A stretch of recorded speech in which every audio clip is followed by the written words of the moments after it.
Évangile signifie bonne nouvelle. Et la bonne nouvelle n'est pas que Dieu est en colère contre vous, qu'il veut vous punir. D'une certaine manière, aujourd'hui encore, les gens ont l'impression que Dieu veut les juger, que Dieu est un Dieu de courroux, de colère, de jugement.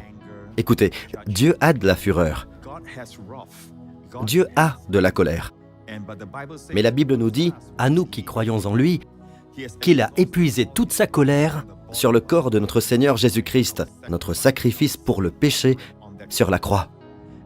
Car c'est ainsi que Dieu l'a prévu, afin qu'il puisse nous pardonner justement de tous nos péchés par la croix. Parce que la croix de Jésus-Christ a glorifié Dieu au point que tous ses attributs ont été pleinement satisfaits, qu'il nous justifie, et il le fait avec justice. Amen. Nous ne sommes pas justifiés par la miséricorde de Dieu. Sa miséricorde est impliquée dans le plan de l'Évangile. Mais nous sommes rendus justes par sa justice, selon sa justice. Ce sont des termes juridiques. Amen. Ainsi vous et moi qui croyons en Christ, aujourd'hui, nous sommes rendus justes. Et c'est l'Évangile de Jésus-Christ que le monde a besoin d'entendre. Amen. Paul dit, « Je n'ai pas honte de l'Évangile de Christ, car c'est la puissance de Dieu pour le salut. » Le mot salut en grec est le mot soteria. Et soteria est un mot qui inclut la guérison, la plénitude. Il ne s'agit pas seulement d'être sauvé de la mort éternelle. Il ne s'agit pas seulement d'être sauvé de l'étang de feu. Il ne s'agit pas seulement d'être sauvé de la damnation. Mais c'est le salut dans tous les domaines touchés par la chute de l'homme, survenue à la suite du péché. Et le salut inclut tout cela. Parce qu'il y a des fois où l'on trouve que la forme verbale de soteria est utilisée lorsque Jésus guérit quelqu'un. Comme lorsqu'il a parlé à la femme qui souffrait d'hémorragie et qui a été guérie. Il a dit, Jésus lui dit, « Ta foi t'a sauvé. » Certaines traductions disent « Ta foi t'a guéri ». Mais en grec, « Ta foi t'a sozo ».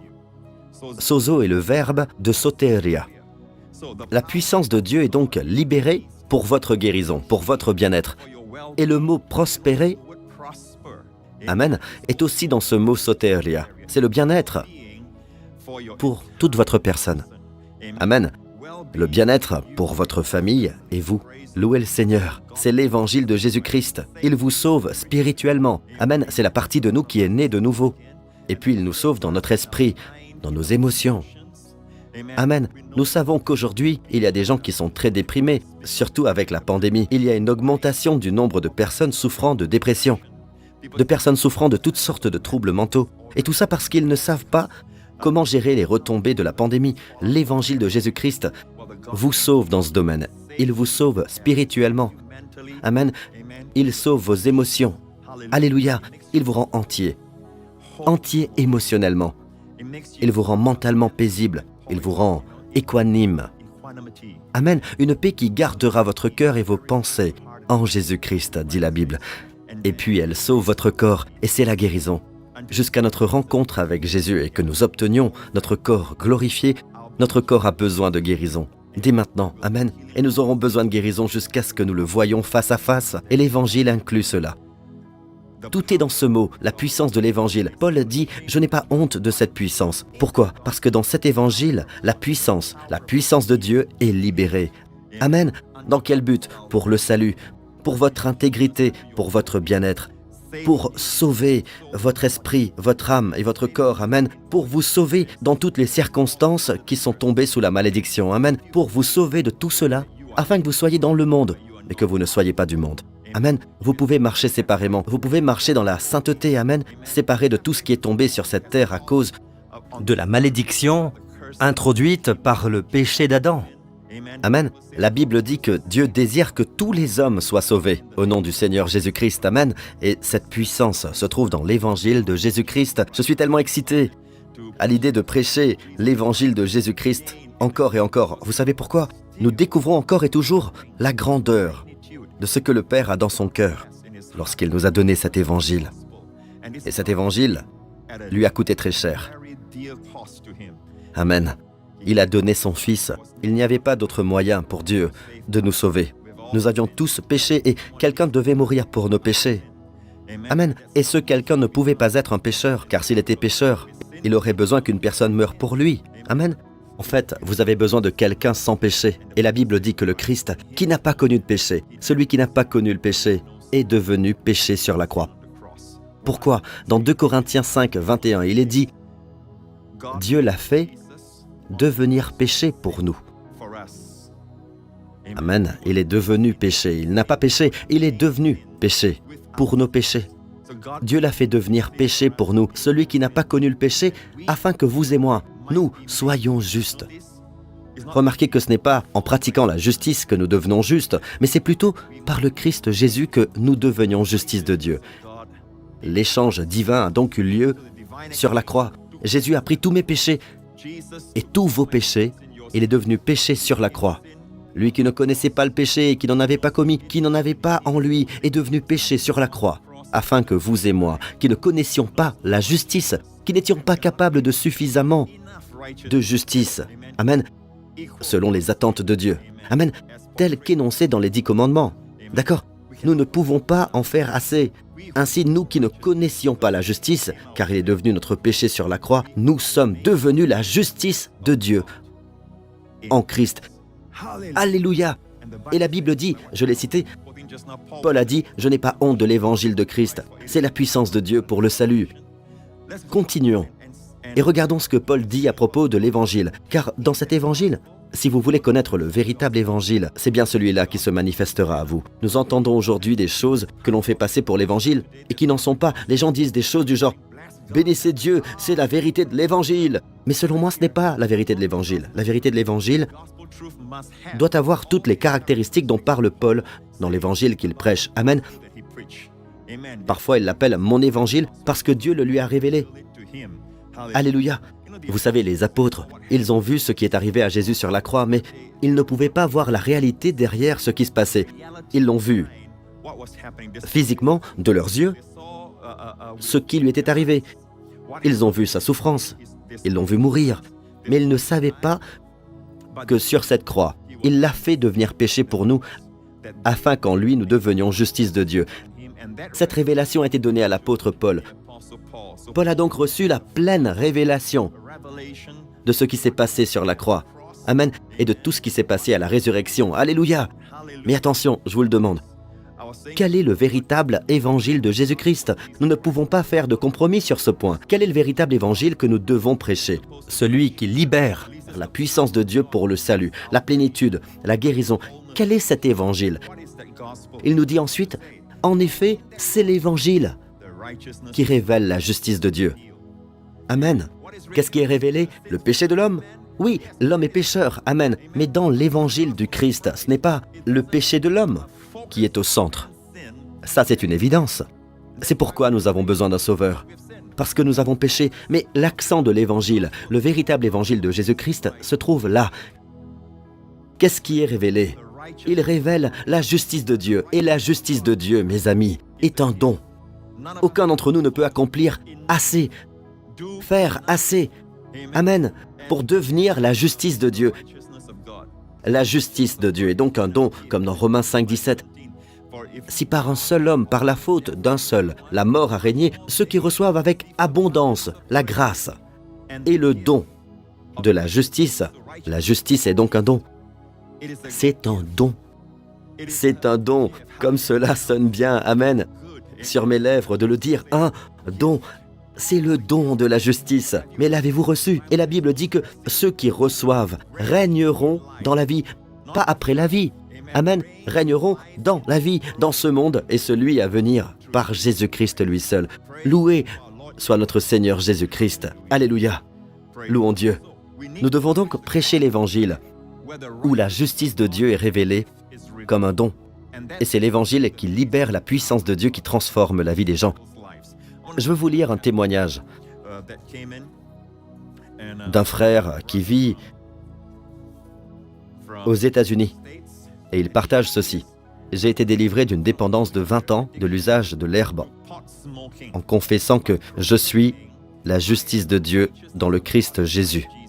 Cela fait des années que je prêche que si vous souffrez de quelque chose, d'une habitude pécheresse dont vous ne semblez pas pouvoir vous défaire, d'une dépendance dont vous ne pouvez pas vous débarrasser, que vous continuez à le faire, la meilleure façon de vous en sortir est de confesser « Je suis la justice de Dieu en Christ » parce que c'est la réalité. C'est ce que Dieu a fait de vous. Au milieu de votre esclavage, confessez « Je suis la justice de Dieu en Christ ». Amen. Nous devons toujours confesser. Le christianisme était connu dans les premiers temps comme la grande confession. Le chemin de la justice. Amen. Le chemin vers Dieu. Louons le Seigneur. Et c'est toujours une proclamation. C'est toujours une confession. Et notre confession est que, au milieu de ces signes contraires, contradictoires, qui semblent être la réalité, il y a une vérité au-delà de cette réalité. Mes amis, les faits sont les faits, mais les faits peuvent avoir une date de péremption. Amen. Il n'est pas vrai que la chaise que je vois ici durera toujours. Ce n'est pas vrai. C'est un fait qu'elle est là maintenant. Amen. Mais il y a une vérité qui transcende ce fait. Et la parole de Dieu ne concerne pas des faits, mais des vérités. Amen. Elle va au-delà des faits. Les faits peuvent être temporels. Amen. Mais la vérité peut changer les faits. Certaines choses qui étaient des faits il y a quelque temps ne sont plus des faits aujourd'hui. Amen. Elles ont disparu. Certains animaux ont disparu de la scène. Amen. Ce sont des faits. Ils étaient des faits à l'époque. Les faits de la réalité. Mais vous savez quoi? Cette réalité est temporaire. Mais nous avons affaire à des choses éternelles. Amen. Elles ont un effet maintenant et ensuite elles durent pour l'éternité. Ce sont les vérités dont parlait Jésus. Vous connaîtrez la vérité et la vérité vous rendra libre. Amen. Donc, plus vous confessez au milieu de votre péché, je suis la justice de Dieu en Christ, devinez quoi? Les gens commencent à être délivrés de la pornographie, de toutes sortes de dépendances. Et ce frère parle d'une dépendance de 20 ans à l'herbe. Il dit, j'ai été délivré d'une dépendance de 20 ans à l'herbe en confessant « Je suis la justice de Dieu dans le Christ Jésus ». Je me sentais ridicule en le lisant, mais je l'ai fait par désespoir. J'ai décidé de le faire par la foi après avoir entendu tous les témoignages. Après quelques semaines, j'ai été libéré de ma dépendance sans aucun symptôme de sevrage ni désir de fumer à nouveau.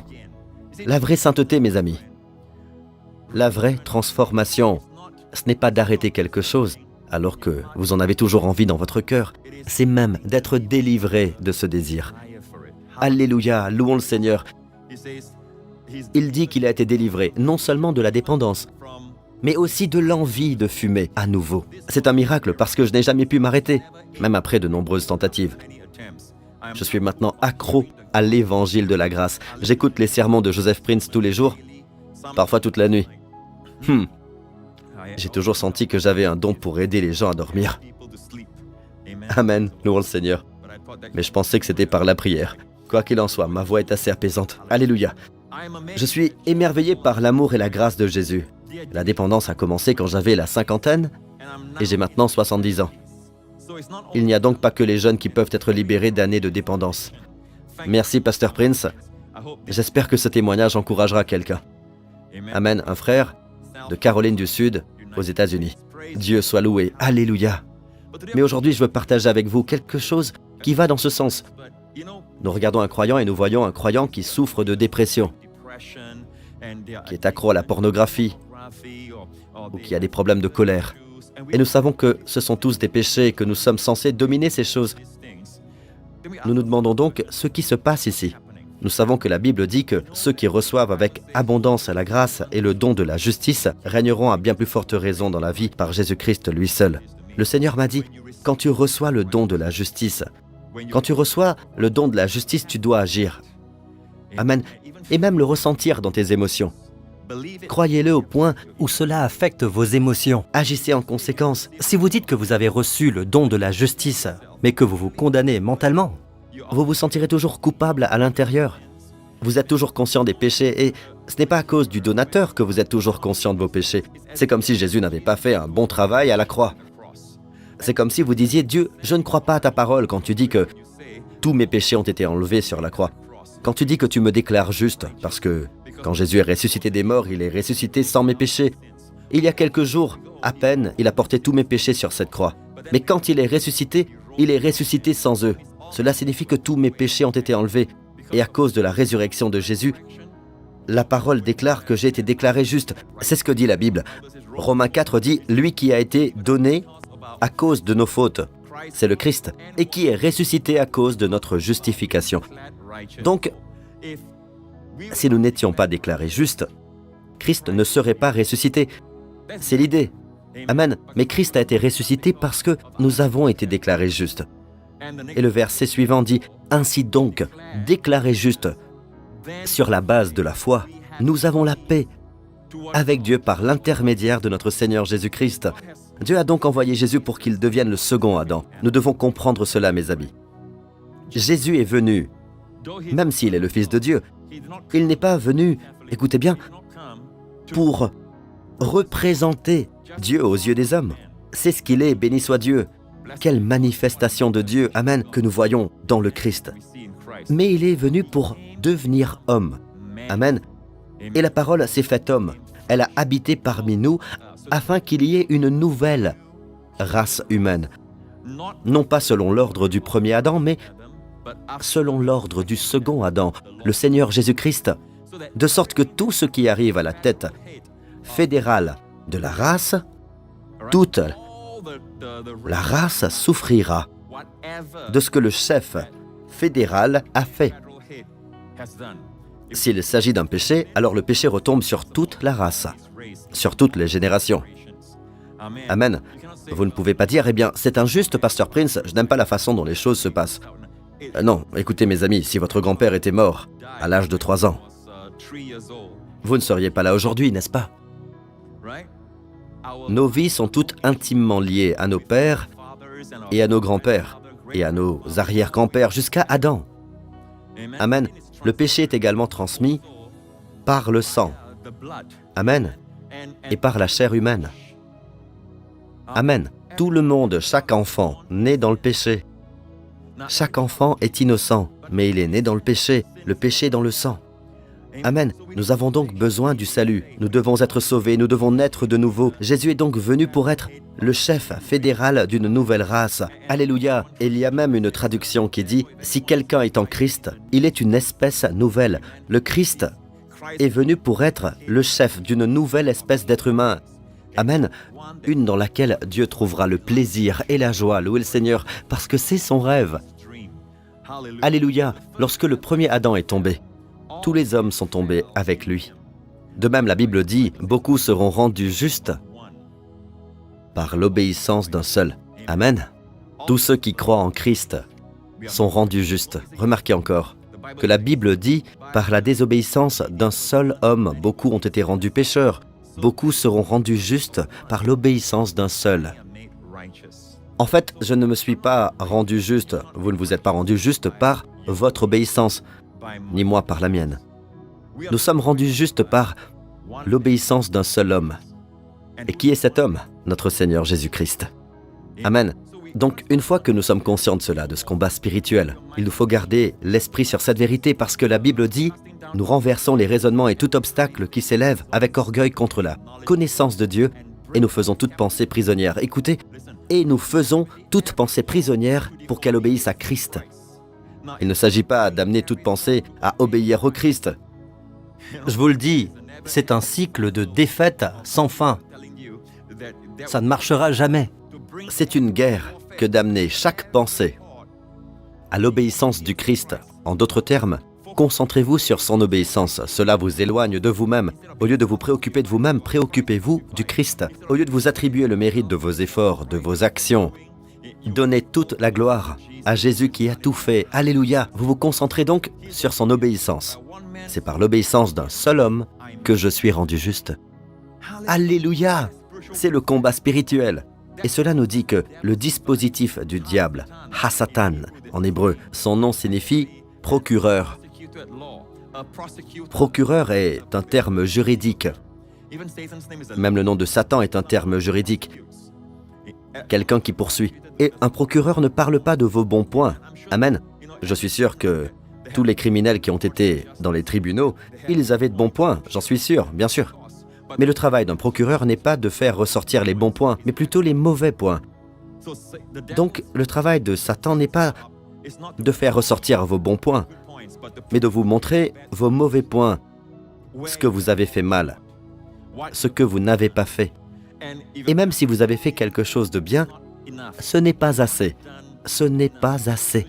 Vous avez donc ce harcèlement constant, ce sentiment constant de péché, ce sentiment constant de condamnation, cet amoncellement de culpabilité sur vous, et vous ne savez pas d'où cela vient. Et c'est pourquoi, plus vous êtes égocentrique, plus vous êtes obsédé par la pensée « Oh, il y a tant de choses que je n'ai pas faites. Oh, j'ai mal fait telle ou telle chose. Je ne peux m'en prendre qu'à moi-même. » Vous commencez alors à penser à ce que vous auriez dû faire. Comme vous êtes égocentrique, vous devenez dépressif. Je pense que c'est Corrie ten Boom qui a dit « Regardez autour de vous et vous serez en détresse.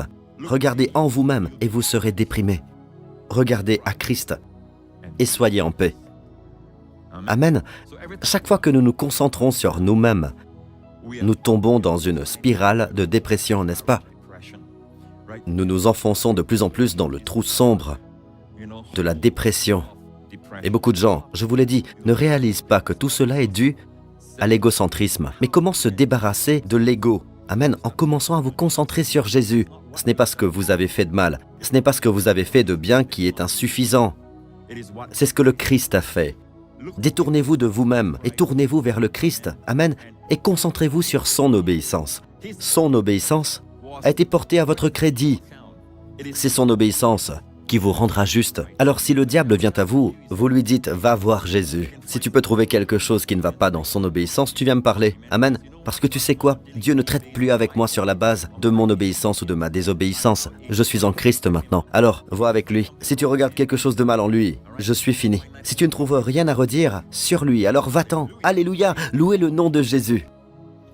Louez le Seigneur. Alléluia. Dans les Romains chapitre 8, verset 1, il est dit clairement: il n'y a donc maintenant aucune condamnation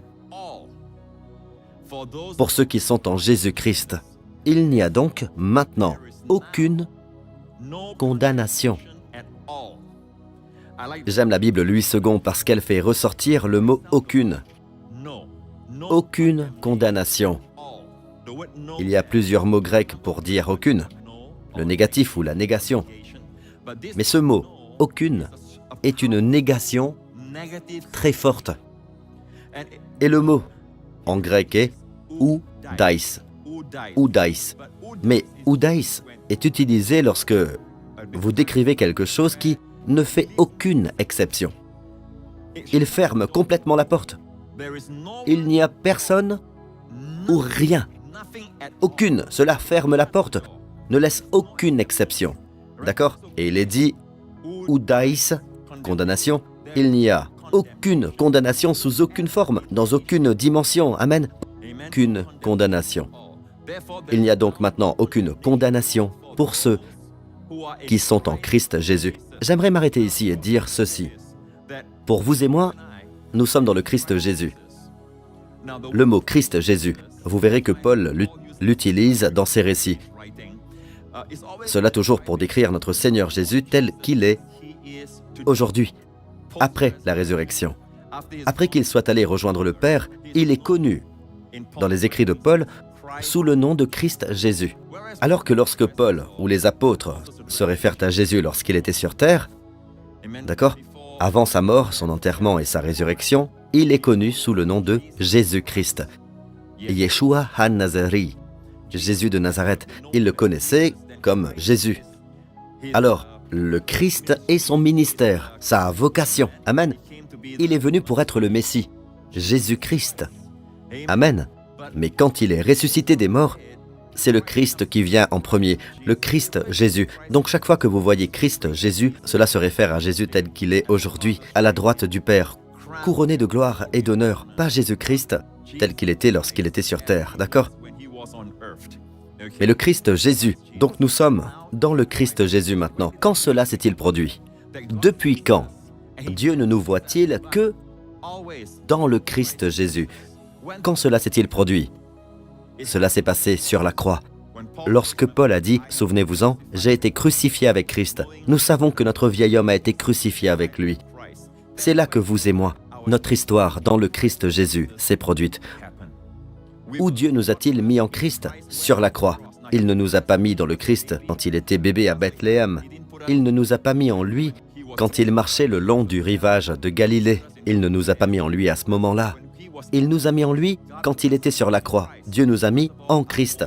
Tout d'abord notre vieil homme, Quand Dieu nous a mis là, il a mis notre vieil homme là, n'est-ce pas? Je ne parle pas de notre papa, d'accord? Notre vieil homme, notre vieille nature. Dieu nous a mis là, et quand le Christ a été crucifié, nous avons été crucifiés avec lui. Quand il est mort, nous sommes morts en lui. En ce qui concerne Dieu, ce sont des réalités au-delà des faits, d'accord? Et lorsque Dieu a ressuscité Jésus d'entre les morts, nous avons tous été ressuscités en lui. Amen. Nous sommes ressuscités avec Jésus. L'ancienne nature a disparu. La nouvelle nature est advenue. Les vieilles choses ont disparu. Nous sommes maintenant une nouvelle création en Christ et nous sommes ressuscités en lui. Alléluia, nous sommes ressuscités avec lui. Nous sommes maintenant dans le Christ Jésus. Laissez-moi vous dire ceci. Si nous étions en Jésus-Christ lorsqu'il était sur terre, ce serait déjà pas mal. Alléluia. Mais non, nous sommes dans le Christ intronisé et glorifié à la droite du Père. Lorsque le Père lui a dit « Assieds-toi à ma droite », vous et moi, nous sommes assis en lui. Permettez-moi de dire ceci, d'accord? Nous devons comprendre que nous séparons souvent Jésus de nous-mêmes lorsque nous pensons « Oh, c'est le Fils de Dieu. Dieu l'a ressuscité parce qu'il est le Fils de Dieu. C'est pourquoi Dieu l'a ressuscité d'entre les morts. » Mais la Bible dit que lorsque Jésus a été lavé de nos péchés, il s'est assis. En d'autres termes, s'il n'avait pas réussi à purifier nos péchés, en nous pardonnant nos péchés, en faisant table rase des péchés de notre vie, il ne pourrait pas s'asseoir, même s'il était le Fils de Dieu, parce qu'il est venu en tant qu'homme, appelé à faire la volonté du Père, qui est de mourir pour nous sur la croix et d'apporter la nouvelle alliance dans nos vies. Amen. Il doit accomplir cela. Il est venu en tant qu'homme, afin que vous et moi ayons le confort et la confiance de venir à Dieu en sachant que nous avons un homme dans la gloire. Mes amis, vous rendez-vous compte de cela? L'un d'entre nous est entré dans le Saint des Saints. Amen. Et il est là pour nous représenter, vous et moi. Vous savez, même le mot « représenter », bien qu'il soit vrai, c'est en fait plus que cela. C'est une représentation dans le sens où aucun ministre ou aucun membre du Parlement ne peut représenter. C'est plus que cela. C'est comme si vous étiez à l'intérieur du député au tribunal, n'est-ce pas? Nous sommes en lui. Donc, dans ce sens, c'est une représentation en étant présent dans le Christ. Ainsi, lorsque Dieu regarde Jésus, il vous regarde vous aussi. En d'autres termes, Dieu ne vous verra jamais en dehors du Christ. Quelqu'un a dit, quand Dieu nous regarde, c'est comme un plafond au-dessus de nous. Et le plafond est le Christ. Donc il nous voit à travers le Christ. Même cette illustration ne rend pas vraiment compte de la situation, vous savez, parce que le mot « dans le Christ Jésus », la meilleure façon dont je peux l'exprimer, c'est comme si nous étions complètement englobés. Oui, c'est le mot « englobé », vous savez, E-N-G-L-O-B-E, accent aigu S. Englobé, c'est comme être dans un globe complètement. Nous sommes dans un globe, n'est-ce pas? Comme si vous étiez dans l'océan le plus profond et l'eau autour de vous, l'eau au-dessus de vous, en dessus de vous, autour de vous, tout autour. Et vous êtes dans le Christ Jésus. C'est ainsi que vous êtes un avec lui. Quand le Père vous regarde, il vous voit englobé en Christ. Amen. Et tout ce que Jésus a fait, vous l'avez fait en ce qui concerne le Père. La seule chose qu'il a faite, et que vous et moi n'avons pas faite, bien sûr, c'est d'enlever nos péchés en vertu de notre propre personne. Amen. Mais après cela, tout ce que le Père lui a fait sur la croix nous est arrivé. Lorsque le Père l'a ressuscité d'entre les morts, nous avons été ressuscités avec lui. C'est notre véritable identité. Et c'est dans ce contexte que la Bible dit « Il n'y a donc maintenant aucune condamnation pour ceux qui sont en Jésus-Christ. » Comment cela est-il possible? Posez-vous la question suivante. Jésus peut-il être condamné? Il n'y a donc maintenant aucune condamnation pour ceux qui sont en Jésus-Christ. Louons le Seigneur. De même, si vous lisez attentivement Romains 6, il est dit que le Christ est mort, et c'est pour le péché qu'il est mort, une fois pour toutes, et qu'il est ressuscité. Vous aussi, tout de même, faites votre compte. Certaines Bibles utilisent ce mot de la comptabilité. Considérez-vous. Considérez que Christ est mort. Et c'est pour le péché qu'il est mort une fois pour toutes. Vous êtes mort au péché une fois pour toutes. De quelle manière Jésus est-il mort au péché? Jésus est-il mort à cause du péché? Non. Il n'a jamais commis de péché. Sommes-nous donc morts au péché? Non. Nous pouvons encore pécher si nous le voulons, pas vrai? Ce n'est pas pour cela que Jésus est mort. Il est mort au péché. Il est mort à la condamnation et à l'imputation du péché. Le péché a été imputé à l'homme. Lorsque l'homme pêche, Dieu le considère comme un pécheur, n'est-ce pas? Et la condamnation s'abat sur lui. ce qui signifie qu'après la condamnation, il y aura la maladie. Il y aura toutes sortes de malédictions. D'accord? Mais le Christ a pris notre condamnation sur la croix. Aujourd'hui, nous ne sommes pas en Jésus-Christ. Nous sommes dans le Christ Jésus et il ne peut jamais être condamné. Louons le nom de Jésus. Ainsi, en mourant au péché, Jésus pensait de la manière suivante. Je dois mourir au péché, je dois mourir au péché. Aujourd'hui au ciel, pensez-vous qu'ils disent je dois mourir au péché? Non, il est mort au péché une fois pour toutes. Comment est-il mort au péché? De quelle manière est-il mort au péché? Il est mort à la condamnation du péché. Il est mort à l'imputation du péché. Le péché ne peut plus jamais être imputé à Jésus, ainsi qu'à vous. Vous êtes en Christ. Jésus ne peut jamais être condamné, et vous non plus, parce que vous êtes en Christ. C'est ainsi que Dieu vous voit. L'un d'entre nous a réussi. Pour Dieu, toute l'humanité est représentée en cet homme. Je n'enseigne pas l'universalisme. Je crois que chacun doit prendre la décision personnelle de croire au Christ, de recevoir tout ce qu'il a fait pour eux. D'accord? Et c'est pour cela que nous prêchons l'Évangile. Si ce n'est pas le cas, nous pouvons simplement laisser tomber le monde entier parce qu'ils seront tous sauvés de toute façon. Non, non, non, c'est une erreur, c'est de l'hérésie. Non, mes amis, mais en ce qui concerne Dieu, Jésus est venu pour représenter toute la race humaine. La bonté de ce qu'il a fait ne peut être reçue que par la foi. Amen. C'est pourquoi nous devons prêcher l'Évangile et permettre aux gens d'entrer dans le royaume de Dieu par Jésus-Christ. Amen. Louons le Seigneur. Mais en ce qui concerne Dieu, un seul homme est entré dans le Saint des Saints. L'un des membres de la race humaine a vaincu Satan, non pas en tant que Dieu, mais en tant qu'homme. Pendant des générations, au fil des millénaires, la mort s'est abattue sur chaque homme, jusqu'au jour où un homme est venu à chasser la mort et l'a détruite. Alléluia. Son nom est Jésus. Jesus, sad hearts weep no more. He has healed the broken-hearted, opened wide the prison doors. He is able to deliver evermore.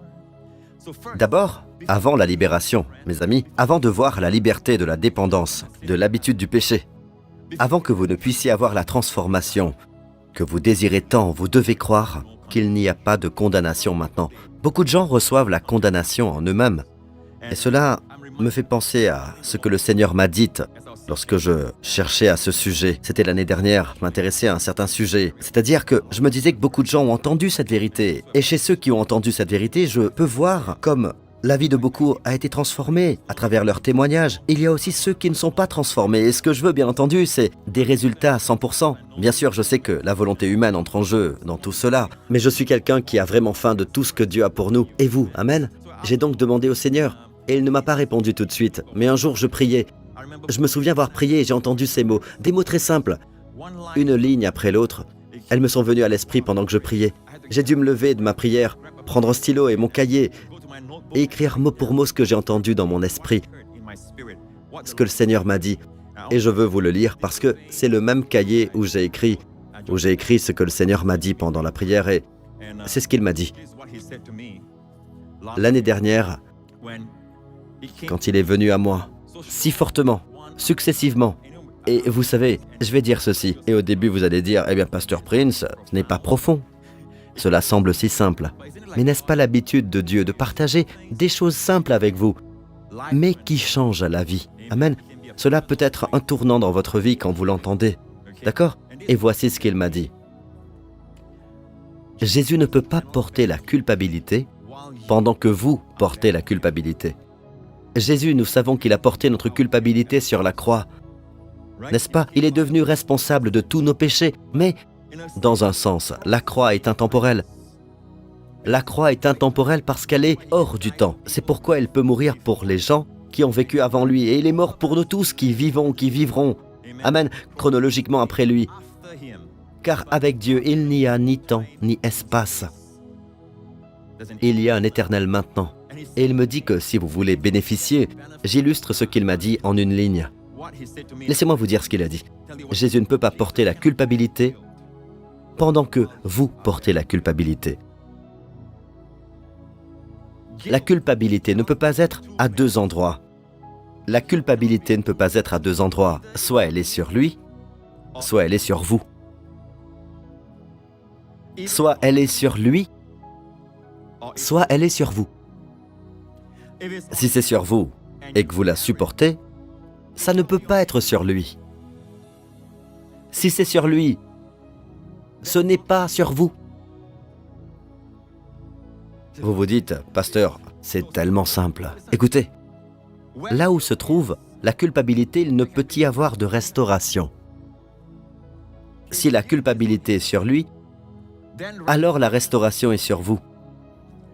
S'il a pris votre culpabilité, amen, la restauration vient à vous. Et quand il a partagé cela avec moi, tout de suite, ça m'a rappelé les 5 sacrifices. Les 5 sacrifices du livre du Lévitique symbolisent le sacrifice unique du Christ sur la croix. Il faut 5 sacrifices du Lévitique pour nous montrer ce qui est arrivé à Jésus sur la croix. L'un d'entre eux, le sacrifice du repas, se réfère en fait à sa vie entière, d'accord ? Mais les autres se réfèrent à cet acte unique du Christ sur la croix. Je vais me concentrer sur le sacrifice de culpabilité. Le sacrifice de culpabilité. Dans de nombreuses traductions, on l'appelle le sacrifice de culpabilité. Le mot hébreu est hacham, le sacrifice de culpabilité. Il y a donc un sacrifice de culpabilité. Tout d'abord, il y a l'Holocauste, puis il y a le sacrifice du repas ou du gâteau, le sacrifice de paix, le sacrifice pour le péché, et enfin, le sacrifice de culpabilité. Voici ce que dit le sacrifice de culpabilité. Dans le Lévitique 6, il est dit ici, à propos de l'hacham, qui est le sacrifice de culpabilité, lorsqu'il péchera ainsi et se rendra coupable, il restituera l'objet qu'il a volé, ce qu'il a extorqué, le dépôt qui lui avait été confié, l'objet perdu qu'il a trouvé, ou tout objet à propos duquel il a fait un faux serment. Il le restituera ou restaurera intégralement. Restituer comment? Intégralement. Y ajoutera un 5e et le remettra à son propriétaire. Donc, en d'autres termes, 100%, c'est l'intégralité plus 20%. Donc c'est 120% pour la personne que vous avez blessée. Le même jour où il offrira son sacrifice de culpabilité. Il s'agit donc de la procédure du sacrifice de culpabilité ou hacham. Amen. Le dernier sacrifice mentionné dans le Lévitique, le premier étant, encore une fois, l'Holocauste, le sacrifice de repas, le sacrifice de paix, le sacrifice pour le péché et ensuite le sacrifice de culpabilité. Dans la Bible d'Arby, il est question du sacrifice pour le délit. En fait, le mot utilisé est culpabilité, le sacrifice de culpabilité. Nous avons un sacrifice pour le péché, un sacrifice pour la culpabilité. Nous avons déjà un sacrifice pour le péché, le 4e du Lévitique. Pourquoi y aurait-il un sacrifice de culpabilité? Parce que souvent nous nous sentons coupables. Et ce n'est pas tout, c'est une véritable culpabilité qui se produit lorsque vous savez que vous avez fait quelque chose de mal. La Bible dit dans l'Ancien Testament que la seule façon de s'en débarrasser est de rembourser quelqu'un que vous avez volé, fait chanter, trompé ou quoi que ce soit d'autre. Vous devez rembourser et réparer les dégâts à hauteur de 100% de la valeur de ce que vous lui avez volé ou dérobé. Et ce n'est pas tout. Il est dit que vous devez ajouter 20% à cette valeur. En d'autres termes, vous devez donner 120%, pas vrai? Dieu n'a-t-il parlé de cela que pendant cette période? Mais regardez ce qui s'est passé sur la croix. Jésus a pris la place de celui qui avait transgressé, qui avait péché, n'est-ce pas? Jésus a pris la place de celui qui avait fait le mal. D'accord? Extorqué. Toute la liste est mentionnée dans le Lévitique. Jésus a pris la place. Il a pris votre place et ma place au lieu que nous soyons sur la croix. Il a pris notre place. Nous avons fait le mal. Nous avons fait le chantage. Nous avons tout fait. Il a donc pris notre place. Du coup, il devient responsable de toutes les mauvaises choses que nous avons faites. En d'autres termes, c'est lui qui rétablira 120%. Et c'est ainsi que Dieu l'a conçu, mes amis.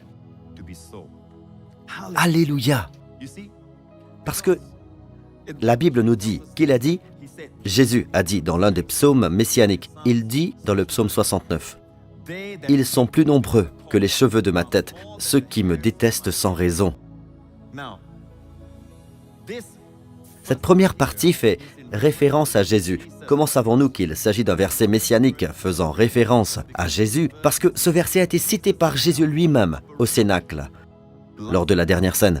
Dans Jean 15, Jésus dit « C'est ainsi que s'accomplit », Jésus parle ici, « C'est ainsi que s'accomplit la parole écrite dans leur loi. Ils m'ont détesté sans raison. » Ils m'ont détesté sans raison. D'où cela a-t-il été tiré? Du psaume 69, « Ceux qui me détestent sans raison ». Et remarquez la dernière partie, « Ce que je n'ai pas volé, il faut que je le rende. » Jésus dit, « Ce que je n'ai pas volé, il faut que je le rende. J'ai pris la place des coupables.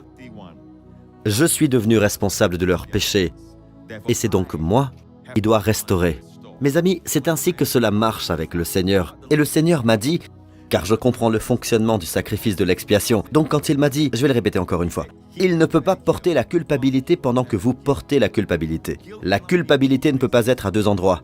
Soit elle est sur lui, soit elle est sur toi.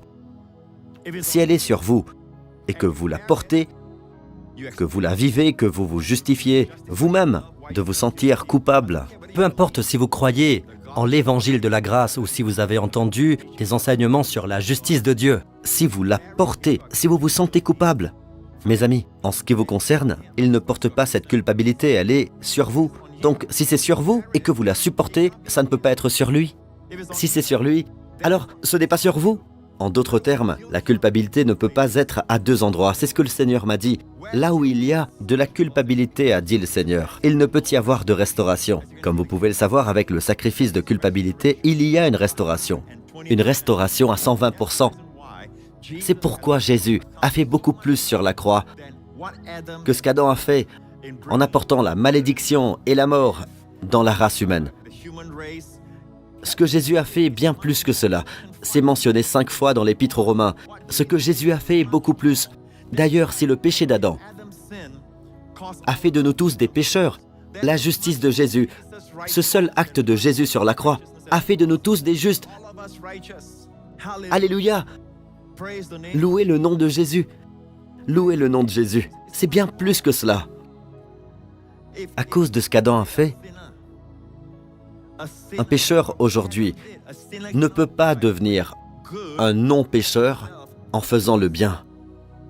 Il reste un pécheur. Cela signifie que ce qu'Adam a fait était si fort qu'un pécheur ne peut pas changer son statut en faisant le bien, en étant gentil, en se reprenant, en faisant de son mieux. Non, il ne peut pas changer. Le seul moyen pour un pécheur de sortir de son état de pécheur et de devenir un saint, un enfant de Dieu, une nouvelle création, c'est de naître à nouveau. Et c'est par la justice de Jésus, n'est-ce pas? Alors pourquoi avons-nous l'impression qu'avec un seul acte, nous avons perdu notre position de juste devant Dieu? Alors qu'en fait, toutes les bonnes choses que vous avez faites en tant que pécheur ne peuvent pas changer votre état de pécheur. Si je puis dire, qu'est-ce qui vous fait penser aujourd'hui que parce que vous avez failli ici ou là, que vous avez même péché, que cela a changé votre position de juste devant Dieu? Non, le péché est mauvais, mais le fait de le savoir vous permettra de régner sur votre péché. Louez le Seigneur, merci Jésus. Le Seigneur dit donc que là où il y a de la culpabilité, il ne peut y avoir de restauration. Eh bien, si la culpabilité est sur lui, alors la restauration est sur vous. Alléluia, louez le nom de Jésus. Alors, que se passe-t-il si nous échouons? Vous n'avez pas besoin de chercher bien loin pour voir vos échecs, n'est-ce pas? Chaque jour apporte de nouveaux rappels que nous sommes si faibles en nous-mêmes. Mais mes amis, écoutez attentivement. La chair est toujours en nous et je pense que Dieu nous laisse avec la chair, même après notre nouvelle naissance, pour nous rendre humbles, pour nous rappeler que nous avons besoin de lui. Sinon, nous nous sentirions comme ces gens qui pensent qu'après une victoire, ils sont maintenant forts et qu'ils ne tomberont pas. Non, mes amis, la chair et la chair et la chair est toujours là, n'est-ce pas? Vous avez donc tendance à pécher. Vous n'avez pas besoin de chercher bien loin pour voir vos échecs, même spirituellement. Même parfois quand vous dormez. D'accord? Quand vous êtes éveillé, vous voyez tellement plus de choses, n'est-ce pas? Toutes ces tentations de péché, ces sentiments comme la colère qui monte, l'amertume, la dépression et même se sentir effrayé et inquiet. Toutes ces choses sont des péchés pour Dieu. Et oui, c'est le cas. Nous nous parlons souvent des péchés plus grands, mais Dieu parle de toutes ces choses dans la Bible. Même les craintifs et les incrédules sont deux groupes qui vont dans l'étang de feu. Alors mes amis, comment vaincre le péché? Non mes amis, si vous savez cela aujourd'hui, cela vous donne un nouvel espoir et la confiance en Dieu. Vous savez pourquoi? Nous sommes pleins de faiblesses, pleins de péchés, mais nous avons droit à ce que Jésus a fait, tant que nous ne recevons pas la culpabilité. D'accord? Nous regardons la croix et chaque fois que nous échouons, que ce soit en pensée, en parole ou en acte, d'accord? Nous regardons la croix et nous disons « Seigneur, je te remercie d'avoir porté cette culpabilité. Amen.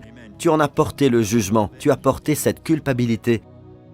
Et je te remercie Seigneur, je suis libéré de cette culpabilité. Ne vous condamnez pas et commencez à déclarer « Je suis la justice de Dieu en Christ ». Vous pouvez avoir une servitude dans un certain domaine, mais plus vous le confesserez, plus vous régnerez sur elle. Et ce n'est pas tout, ne vous arrêtez pas là. Souvenez-vous de ceci. À cause de ce péché, vous avez maintenant droit, et je le dis parce que je me base sur les Écritures, vous avez maintenant droit à une restauration à 120% de la part du Seigneur. Et c'est ainsi que le Seigneur a conçu les choses. En d'autres termes, chaque fois que vous échouez, c'est une chance pour vous de recevoir 120% de restauration. Amen. Si Adam n'avait jamais péché, laissez-moi vous dire ceci, si Adam n'était jamais tombé, et cela dépasse l'entendement de beaucoup de gens, mais la gloire de Dieu se trouverait juste dans la création. Mais aujourd'hui, la couronne du Sauveur est sur Jésus. Alléluia. Le salut est plus grand que la création. Louons le Seigneur. La Bible dit que quand un homme perd, plutôt qu'il a été volé ou dépouillé d'une vache, vous devez lui rendre 5 vaches. Imaginez un homme qui vient de se faire voler une vache, puis le coupable se fait prendre. Il doit maintenant restaurer 5 vaches. Je l'imagine le soir en train de le dire à sa femme. « Tu sais, chérie, cette vache se faisait vieille. Je suis si heureux que nous avons maintenant 5 jeunes vaches. » Il en est ressorti gagnant. Permettez-moi de le dire avec révérence, car vous pouvez le comprendre. Dieu en est sorti gagnant. Non seulement Jésus nous a restauré 120%, qui est la personne blessée? Qui est la personne lésée? C'est Dieu. Jésus a restauré 120% à Dieu. Jésus a donc rétabli l'adoration à 120% en notre nom. 120% d'adoration en notre nom. Amen, il l'a fait pour nous. Amen, 120% en ce qui concerne Dieu. Il a reçu toute l'adoration de votre part, toute la révérence de votre part, toute l'obéissance de votre part. Amen. Et non seulement pour Dieu, mais aussi pour nous. Avant, chaque fois que vous péchiez, vous perdiez quelque chose. Maintenant, au lieu de perdre quelque chose, vous recevez plus que ce que vous aviez avant de pécher. Nous ne sommes pas pour le péché, mais Dieu a conçu l'ensemble de la chose pour que là où le péché augmente, la grâce surabonde. Alléluia! Donc en ce moment, à cause de cet échec, le diable n'aurait pas dû vous tenter de tomber dans ce domaine. Maintenant, vous avez droit à une restauration à 120% dans ce domaine. Alléluia! Amen. Ou à cause de votre péché, à cause de vos habitudes pécheresses ou de l'addiction, une partie de vous souffre d'une maladie ou d'une autre chose. Vous avez droit à 120% de guérison et de restauration dans votre corps. Pas seulement 100%, 120%. Alléluia! Et cela résout la confusion que certaines personnes ont, parce qu'au plus profond de leur cœur, et je le sais car les gens m'interrogent, parfois ils savent qu'ils ont fait une erreur quand ils ont commis un péché. Et ils ne comprennent pas que, oui, ils se repentent de ce péché, oui, mais cela les hante toujours. Alors, ils regardent Jésus. Et en général, ils vivent quelques jours où les prières sont exaucées, de bonnes choses arrivent. Ils jouissent de la paix de Dieu, comme ils ne l'avaient jamais fait auparavant. Quand ils marchaient avec Dieu, ils n'ont jamais eu les expériences qu'ils ont eues après la chute, après avoir été restaurés. Entendez bien, je ne dis pas qu'il faut pour cela pécher. Plus encore, Paul n'a pas dit cela.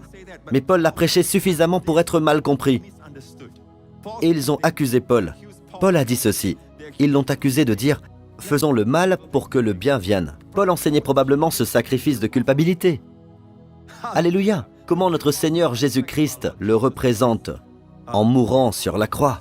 Amen. Il a probablement partagé cela et les gens ont mal compris. Paul a dit, là où le péché s'est multiplié, la grâce a surabondé. Et les gens ont dit, vous voulez donc dire, péchons davantage pour que la grâce surabonde? Paul a dit, allons-nous persister dans un péché afin que la grâce se multiplie? Certainement pas. Pour qu'ils aient mal compris Paul, il faut que Paul ait prêché très fortement là-dessus.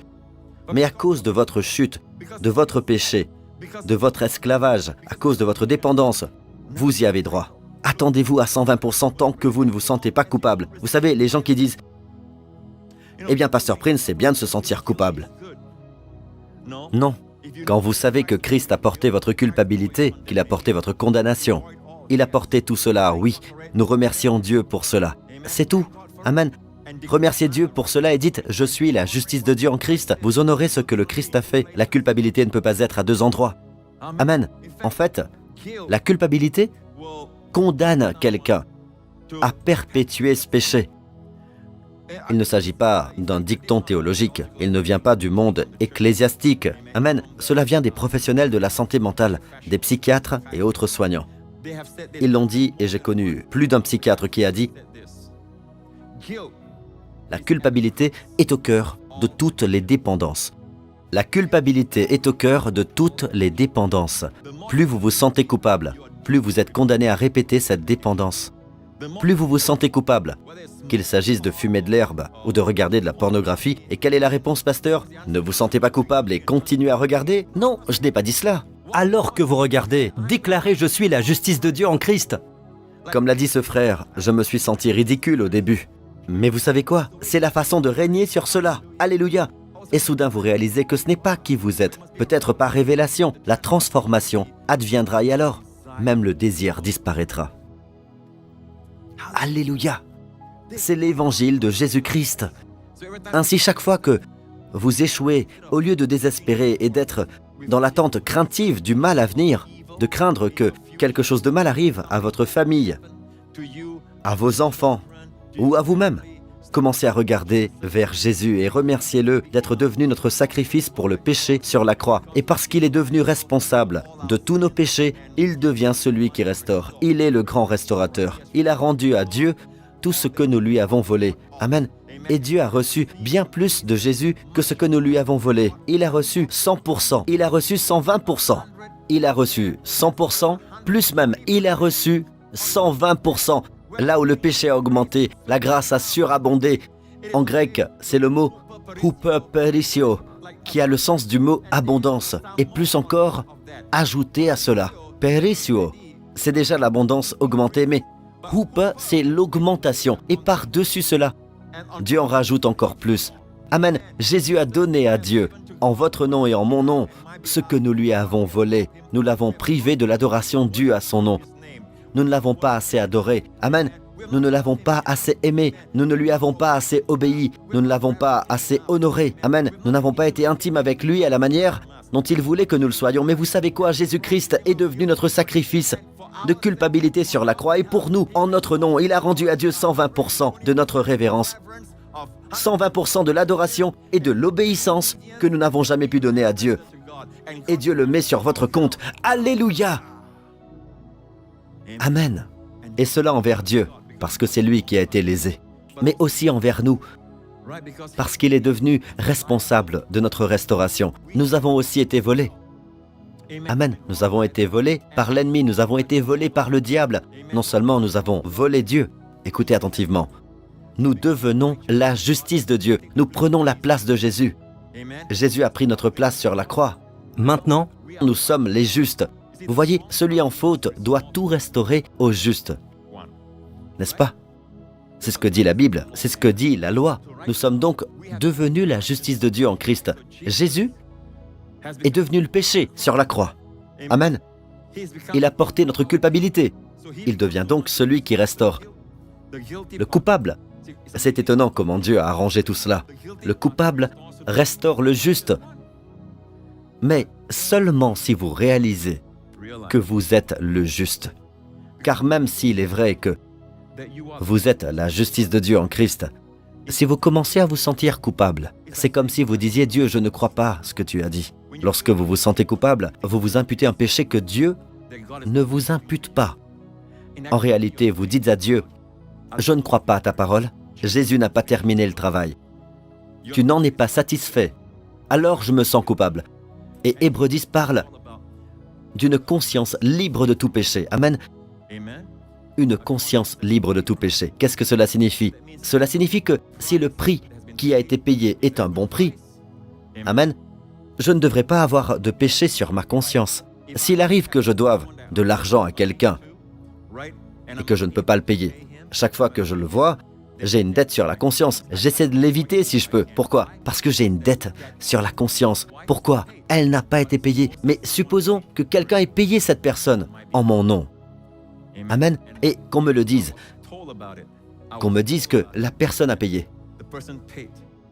Maintenant, quand je vois cette personne, je n'ai pas de dette sur ma conscience. Je peux la regarder dans les yeux. Mais il s'est passé plus que cela. Ce que Jésus a fait pour nous, c'est plus que de payer mon créancier. N'est-ce pas? Vous savez quoi? Jésus l'a surpayé en votre nom et en mon nom. Disons que je devais 10 000 $. Jésus est venu et lui a donné 1 million de dollars. En fait, même 1 million de dollars n'est pas représentatif. Mais Jésus lui a donné 1 million de dollars. Ce que je devais à l'homme, je ne peux pas le payer. Je ne peux pas payer les 10 000 $. Mais Jésus lui a dit ceci. Je sais qu'il ne peut pas payer les 10 000 $.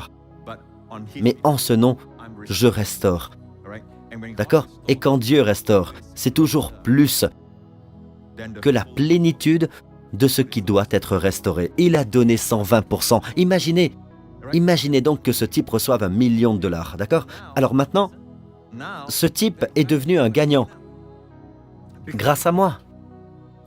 Grâce à moi. Je peux donc le regarder dans les yeux et lui dire « Hey, qu'on aille manger un morceau, entre amis. Dans un de ces restos pas trop tape à l'œil, mais un bon resto, un 5 étoiles ou un Michelin. Allez mon ami, c'est toi qui paies. Pourquoi? Grâce à moi, il est riche. Amen, il est devenu riche grâce à moi. Pouvez-vous comprendre cela? Il y a autre chose. Si quelqu'un a payé votre dette, mais que vous ne le savez pas, est-elle toujours payée? Est-elle toujours payée? Oui, elle est payée, mais si vous ne l'avez pas su, vous ne le savez pas, cela vous profitera-t-il ou vous sentirez-vous toujours coupable? Y a-t-il encore de la culpabilité sur votre conscience lorsque vous verrez votre créancier? Y a-t-il de la culpabilité sur votre conscience? Oui. Mais la réalité est qu'il a été payé et qu'il a reçu 1 million de dollars grâce à vous. Mais l'ignorance ou si quelqu'un vient vous dire « cette personne a été payée », donc ne t'inquiète plus de la dette. Et je ne crois pas le messager. Si vous ne croyez pas, ce que je vous dis aujourd'hui, c'est la même chose. Quel sera l'effet? Même si elle est payée, si vous ne croyez pas le messager, en ce qui vous concerne, c'est comme si vous n'aviez pas payé. Vous ressentez toujours le trouble, la frustration, la dépression lorsque vous pensez à votre condition. Vous ne pouvez pas passer du pays de la dette au pays de l'équité, de la terre de l'équilibre à la terre de l'abondance, parce que vous êtes toujours endetté. Vous êtes déprimé, mais en réalité, le prix a été payé. Non seulement il a été payé, mais cet homme s'est enrichi grâce à vous. Nous nous adressons hardiment à Dieu car vous devez comprendre cette réalité. Il a été enrichi par la rédemption. Dieu a récolté de riches moissons, de louanges, de gloire et d'honneur comme il n'en a jamais récolté dans sa création. Les chants du salut apportent plus de joie à Dieu que les chants de la création. Le salut est plus grand que la création. Je sais que les gens vont dans la création en essayant de trouver la solution à leur maladie et essayer de trouver de la nourriture ou des suppléments qu'ils peuvent prendre de la nature, de la terre. Mais il ne faut pas oublier, mes amis, que la terre est maudite depuis que l'homme a péché. Le sol est maudit depuis que l'homme a péché. Même la bonne nourriture n'est plus aussi bonne qu'avant. D'accord? Elle est déchue maintenant. Nous ne pouvons donc pas nous fier à la création. Prenez donc vos vitamines, prenez vos médicaments, bien sûr, écoutez le médecin et tout le reste, mais le salut complet est notre espoir. Amen. Jésus a donc accompli le salut pour nous. Amen. C'est mon espoir pour ma santé, pour mon bien-être, pour ma tranquillité d'esprit, pour ma marche avec Dieu. Amen. Tout ce que je veux de Dieu, je l'ai. Je ne regarde pas la nature, je regarde le salut. Louons le Seigneur. Et c'est du salut que Dieu a reçu une plus grande gloire. Amen. Du salut. Alléluia. Alléluia. Vous savez, quand Dieu est mort sur la croix, nous ne réalisons pas que quand Jésus est mort sur la croix, sa mort a accompli chaque attribut de Dieu, la justice. Amen. La justice de Dieu. La justice inflexible. Tout cela, quand Jésus est mort sur la croix, il a versé son sang. Il a pleinement satisfait à toutes les exigences d'un Dieu saint en matière de justice, de sainteté, pour vous et moi. La mort de Jésus a pleinement accompli, a démontré que Dieu est juste aujourd'hui en nous rendant justes. En d'autres termes, si nous croyons en Christ et que Dieu ne nous rend pas justes, ce sera injuste pour Dieu. Et je le dis avec respect, c'est ainsi que Dieu l'a conçu. Dieu est juste en nous déclarant justes, vous et moi. Alléluia. Alors que se passe-t-il, mes amis, lorsque vous tombez dans le péché? Est-ce que vous vous y accrochez et dites « Oh, tu sais, je n'aurais pas dû faire ça. Je n'aurais pas dû le faire. Oh Dieu, s'il te plaît, pardonne-moi, Seigneur. S'il te plaît, je t'en prie, pardonne-moi. » Et vous vous sentez coupable tout le temps. Maintenant, les mots sont corrects, pardonne-moi. Je ne critique pas les mots, mais le sentiment. Que ressentez-vous? Vous vous sentez coupable? Vous vous sentez condamné? Au lieu de déclarer qu'il n'y a aucune condamnation. Et écoutez, mes amis, cela ne crée pas de licence. Certaines personnes pensent, eh bien, vous dites aux gens, quand ils pêchent, confessez qu'il n'y a pas de condamnation. Confessez que vous êtes la justice de Dieu en Christ. Oui, mes amis, car Jésus a dit à la femme prise en flagrant délit d'adultère, moi non plus, je ne te condamne pas. Vas-y et désormais ne pêche plus. Regardez l'ordre dans lequel cela arrive. Ce n'est que lorsque vous ne recevez pas de condamnation que vous êtes habilité à aller et à ne plus pécher. Mais l'Église a pris le problème à l'envers. D'abord, ne péchez plus, laissez-moi voir votre vie, puis nous ne vous condamnerons pas. Ce n'est pas la voie de Jésus. Jésus a dit à la femme prise en flagrant délit d'adultère, plutôt, moi non plus. Je ne te condamne pas. Vas-y et désormais ne pêche plus. Si vous recevez le don d'aucune condamnation, alors que vous êtes encore dans le péché, cela vous rendra plus fort. Cette vérité doit être prêchée de manière à ce que les gens ressentent l'absence de condamnation, qu'ils réalisent à quel point Dieu les aime, à quel point l'œuvre de Jésus sur la croix a été parfaite pour effacer tous leurs péchés, que cela leur permette de régner dans la vie. Alléluia. Amen. Et cela s'applique aussi au domaine de la santé et de la guérison, de la provision. Lorsque vous échouez dans certains domaines, il y a cette petite voix qui vient et qui vous dit, tu sais, là, tu ne peux que vivre de mauvaises choses. Même ta voiture ne fonctionnera pas aussi bien. Les choses vont mal se passer au travail. Il n'y aura pas de promotion pour toi. Il n'y aura que de la défaveur pour toi maintenant parce que tu as échoué. Tu sais ce que tu as fait hier. Tu sais ce que tu as fait hier soir. Au lieu de vous tourner vers Jésus, vous vous y complaisez. Et maintenant, la culpabilité est sur vous, n'est-ce pas? La culpabilité ne peut pas être à deux endroits. Non, vous devez regarder à Jésus et dire, Seigneur, tu as pris cette culpabilité. Tu es devenu mon sacrifice de culpabilité. Et pendant ce temps, vous tombez de plus en plus amoureux de lui. Plus vous le voyez. Amen. Et puis vous recevez, à cause de cela, je reçois une restauration à 120%. Vous y avez droit. Louez Dieu. Je reçois ceci. Au nom de Jésus, je reçois 120% de prospérité dans mon domaine d'activité. Oui, croyez Dieu pour cela. Parce que, quel que soit le domaine qui a été volé, c'est dans ce domaine que la restauration aura lieu. Le diable vous a volé votre santé. Croyez en Dieu pour la guérison. Amen. Si le médecin vous a donné un rapport négatif, vous allez à Jésus et vous dites, « Seigneur, je te remercie de m'avoir guéri. » Si le diable dit que c'est à cause de votre péché, c'est à cause de vous, de votre péché, au lieu de vous sentir coupable de ce qu'il a dit, dites « Seigneur, je te remercie d'avoir porté ce péché dans ton corps. Tu es devenu responsable, Seigneur. Tu as pris mon péché et maintenant, je reçois ta restauration à 120%. Je reçois une longue vie et la santé pour chaque cellule, chaque organe, chaque fibre de mon être, au nom de Jésus. Amen. Recevez, dites, je reçois 120% de guérison. Amen, dans mon corps maintenant, au nom de Jésus. Et la partie qui était faible fonctionnera encore mieux que les 100% que vous aviez avant d'en être dérobé. Alléluia. Merci Seigneur Jésus. Merci Seigneur Jésus. Amen. Maintenant encore, je veux prier pour vous. Je vois déjà la restauration de Dieu s'opérer. Louez le Seigneur, mes amis. Alors, débarrassez-vous-en, d'accord? Débarrassez-vous-en. Ne la retenez pas. La faveur de Dieu ne peut pas couler si vous vous condamnez vous-même. Il y a de nombreuses années, Dieu m'a donné cette phrase. Et c'est devenu l'une des séries que j'ai faites et qui s'appelle La condamnation tue. Dieu m'a dit, la condamnation tue. L'esprit donne la vie. Je n'ai même pas encore atteint le verset 2, le verset suivant. Après avoir dit, il n'y a donc maintenant aucune condamnation, il est dit, en effet, la loi de l'esprit qui donne la vie en Jésus-Christ m'a libéré de la loi du péché et de la mort. Alléluia! La loi de l'esprit de vie dans le Christ Jésus, mes amis, vous a libéré de la loi du péché et de la mort. Mais comment cela se fait-il, Pasteur Prince, que malgré cela, une simple grippe peut me vaincre, ramper à plat ventre? Je ne comprends pas pourquoi c'est ainsi. Parce que je crois qu'avant le verset 2, il y a le verset 1. Vous savez, 2 vient après 1, n'est-ce pas? Et le verset 1 dit, il n'y a donc maintenant aucune condamnation. Je crois qu'à chaque fois que nous avons ce genre d'idée, nous prenons une goutte de condamnation et il y a une conséquence. Amen. Nous disons que Dieu a menti sur ce qu'il a dit à propos de ce que Jésus a fait, n'est-ce pas? Chaque fois que nous prenons la condamnation ou la culpabilité sur nous, nous devons payer les conséquences, n'est-ce pas? Quand on se sent coupable, on a envie de payer, n'est-ce pas? Le mot anglais pour culpabilité est ce mot guilt.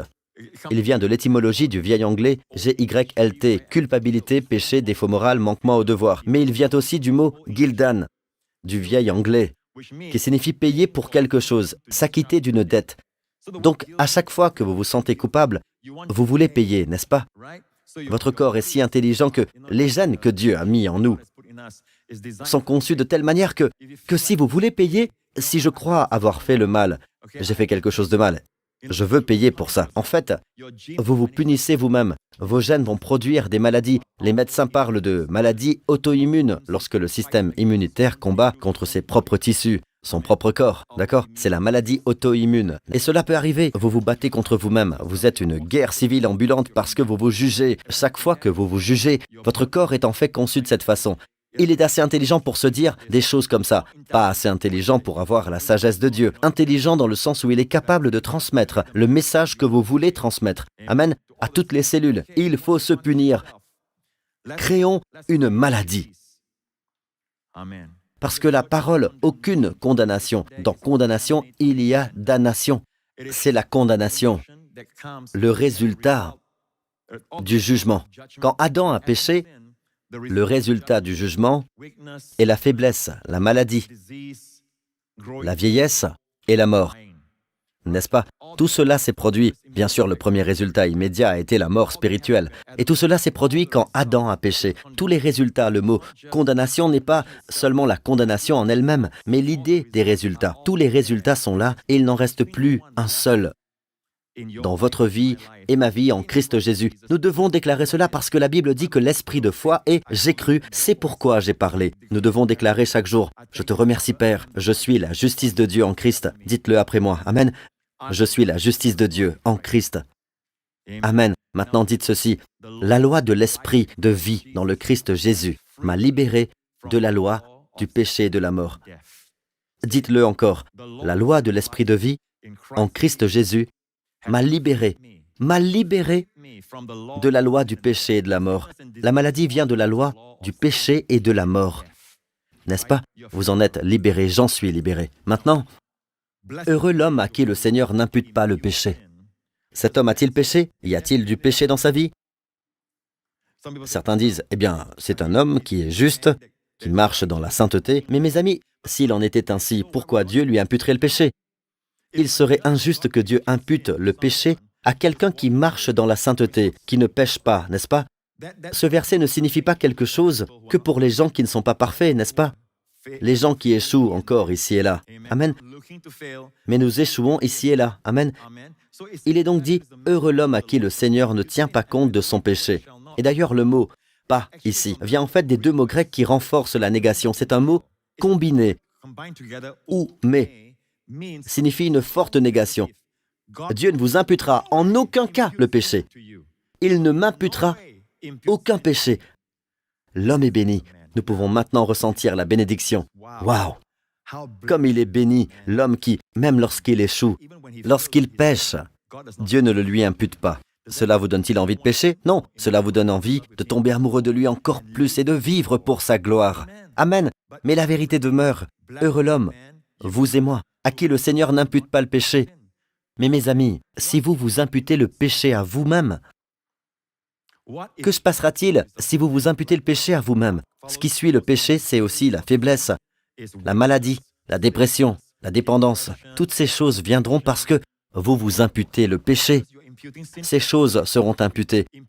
Vous vous les imputez à vous-même.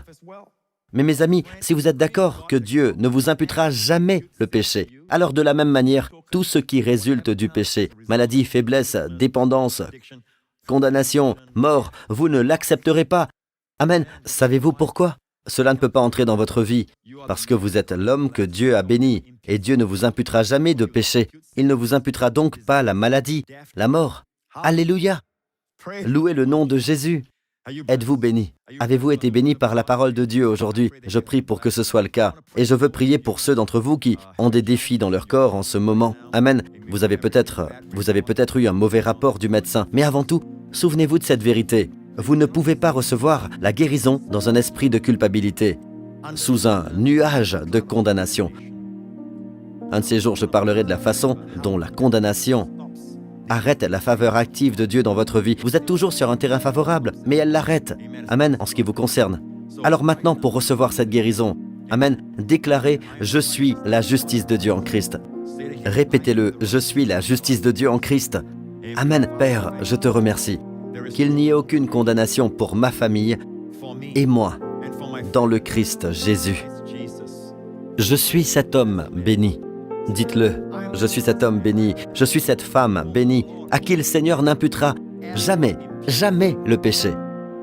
Merci mon Père, et au nom de Jésus, je reçois ta guérison tout de suite. Au nom du Seigneur Jésus-Christ, je prononce la guérison de votre corps maintenant. Au nom du Seigneur Jésus-Christ, j'ordonne à cet esprit d'infirmité de vous quitter et de sortir de votre vie au nom du Seigneur Jésus-Christ. Au nom du Seigneur Jésus-Christ, du sommet de la tête jusqu'à la base des pieds, j'énonce le rétablissement de la santé, le renouvellement de la force et de la jeunesse.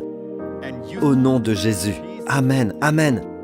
Maintenant, commencez à faire ce que vous ne pouviez pas faire auparavant. Si vous ne pouviez pas plier votre bras, faites-le maintenant. Vous ne pouvez pas vous courber le dos, commencez à le faire maintenant. Regardez ce que le Seigneur a fait. Je pense que beaucoup ont été touchés, beaucoup ont été guéris. Amen. Pas à cause du pasteur Prince, c'est le nom de Jésus. C'est lui qui a rétabli la guérison à 120% pour vous. Recevez-la tout de suite. Dites, je reçois 120% de guérison pour cette partie de mon corps. Maintenant. Amen. Recevez-le tout de suite. Je reçois 120% de guérison pour cette partie de mon corps.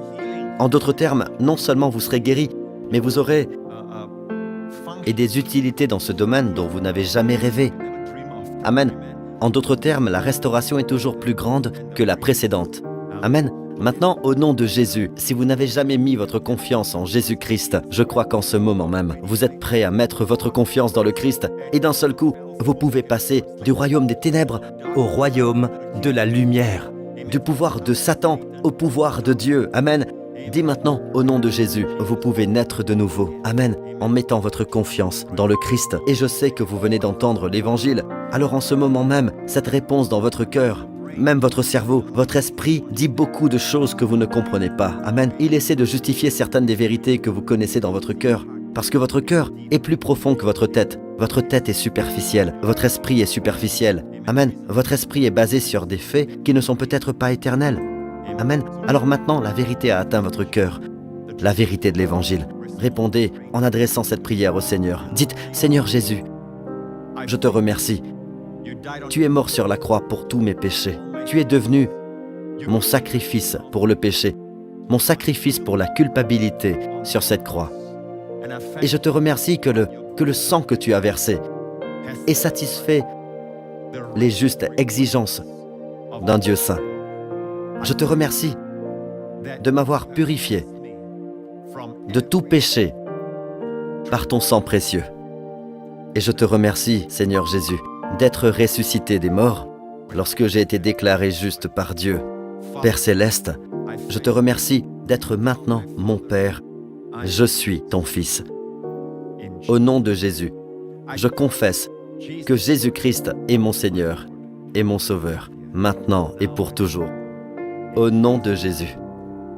Et le peuple de Dieu dit Amen, Amen. Louez le Seigneur, louez le Seigneur. Oh, quelqu'un vient de recevoir une guérison à 120%. Elle s'est manifestée, je pense, dans la région de l'estomac. Vous pouvez le sentir maintenant, la chaleur.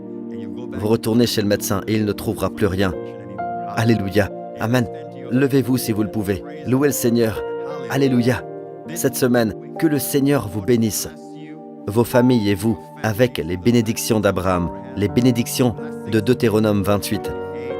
Que le Seigneur vous garde, vous préserve et vous protège, vos proches et vous, cette semaine, de toute maladie, de tout danger, de tout préjudice, de tout accident, de toutes les puissances des ténèbres.